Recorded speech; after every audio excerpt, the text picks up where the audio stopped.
As far as my Bulgarian hasn't improved since I'm 8 years old, depuis que j'ai 8 ans, mon bulgare n'a pas fait beaucoup de progrès. Alors j'ai préparé un petit mot pour vous dire quelque chose en bulgare, parce que j'ai beaucoup de souvenirs ici, surtout dans cette salle.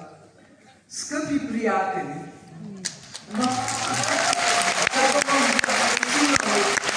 много съм развълнувана да бъда отново тук в България, моята родна земя. Всеки път, когато стъпя тук, сърцето ми се събужда. Спомени от детството ми, от първите ми мечти, от хората и местата, които са ме научили да обичам.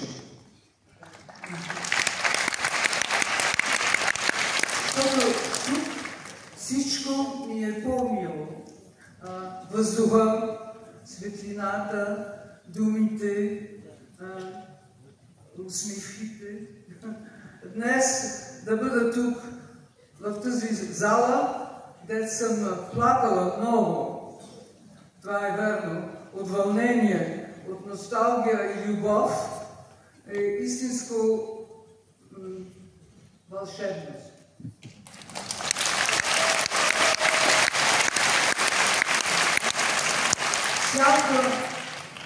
Всяко връщане тук е като среща с самата себе си. За мен е голема чест да връща тази награда на една изключителна личност, талантлива, мъдра и вярна на себе си в изкуството си. Агнеска Холанд.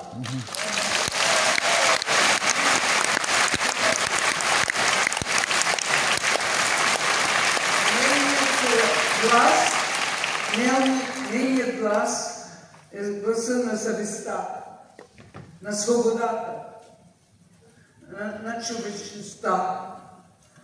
Тя ни напомня, че киното може да бъде не само изкуство, но и арт на смелост. Благодаря, че ме посрещате винаги с толкова обич.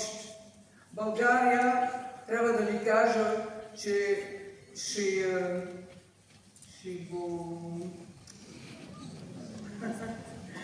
го имам в моето сърце за винаги.